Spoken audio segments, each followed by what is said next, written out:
Olá a todos, hoje vamos falar de gestão.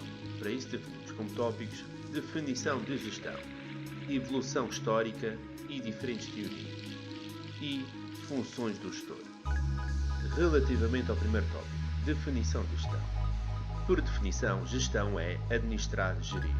O conceito de gestão traduz-se no conjunto de ações, tarefas desempenhadas para garantir que todos os recursos de determinada organização são afetos de forma eficiente e eficaz para atingir os objetivos previamente determinados pela organização, num contexto de permanente mudança e evolução. Antes de continuarmos, um pequeno à parte, noção de eficiência e eficácia. Peter Drucker definiu: a eficiência consiste em fazer certo as coisas. Portanto, está mais ligado ao nível operacional, como realização de operações com menos recursos, melhora com a repetição e otimização das operações. Já a eficácia consiste em fazer as coisas certas, mais relacionado com o nível estratégico, implica pensar antes de agir. Continuando com a noção de gestão. Os princípios da gestão são universais. O que se quer dizer com isto? As teorias e os modelos estudados podem ser aplicados, por exemplo, às microempresas, médias empresas e até empresas de grandes dimensões. A gestão é uma área recente, visto que só a partir dos anos 80 é que ganhou a maioridade e o estatuto de autonomia relativamente à economia. A gestão tem crescido bastante nos finais do século XX e início do século XXI. Para melhor compreender esta frase, será necessário recorrer à evolução histórica de gestão, o nosso ponto 2. Relativamente ao ponto 2, evolução histórica. A evolução da gestão e como referência quando se fala em perspectivas clássicas, estamos a falar no último século e foi de certa forma influenciada pelos eventos marcantes, tais como a Primeira e Segunda Guerra Mundial, crash da Bolsa, entre outros. As denominadas teorias clássicas que surgiram na segunda e terceira década deste século, numa época em que as tecnologias de produção são iniciantes, existe um grande foco na produção e padronização de procedimentos. A procura era superior à oferta. Salienta-se então as seguintes teorias clássicas. Taylor, dos Estados Unidos, associada à expressão homem-máquina. Não interessa a motivação, o objetivo era produzir. Um foco a nível operacional, estipulando tarefas simples e rotineiras, portanto, aumento da produtividade através da metodologia de trabalho. Um bom exemplo é a linha de produção de Henry Ford. Fayol, de França, associado ao princípio do homem-servo.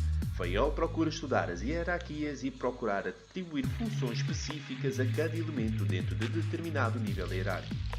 E Max Weber, de Alemanha, apelidado pai da burocracia, homem de saber científico, procurou aplicar a teoria na prática, deu ênfase na burocracia, considerando que esta era o modelo de gestão ideal da organização, em resposta à ineficiência que se verifica na atividade produtiva. Mais tarde surgem em contraponto das teorias clássicas as teorias das relações humanas, numa abordagem comportamentalista. Neste ponto unificador é o conceito que o homem tem de ser o ponto de partida para qualquer análise de funcionamento da organização. Elton Mayo foi o precursor destas teorias. Através de experimentos, verificou que as relações sociais entre colaboradores influenciam os comportamentos, na ação e desenvolvimento das tarefas. Mais tarde, ao longo do século XX, surgiram novas teorias com novas técnicas de gestão, tais como gestão participativa, gestão japonesa, benchmarking, downsizing, outsourcing, entre outros. Assim, se consegue compreender a sua recente demarcação da economia e relativa expansão no século XXI.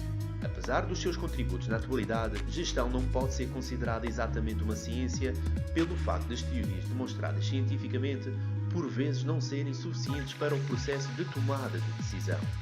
É necessário muitas vezes também recorrer à perspicácia do gestor e sua leitura do ambiente. A expressão "a teoria é uma coisa e a prática é outra" faz todo o sentido. Por fim, o último ponto, funções do gestor. É fundamental o papel do gestor. Numa perspectiva externa, o gestor é responsável por gerir as relações com os stakeholders, de forma a obter recursos para manter o seu ciclo de atividade. Uma nota: stakeholders são elementos que podem influenciar positiva ou negativamente uma organização. Voltando às funções do gestor.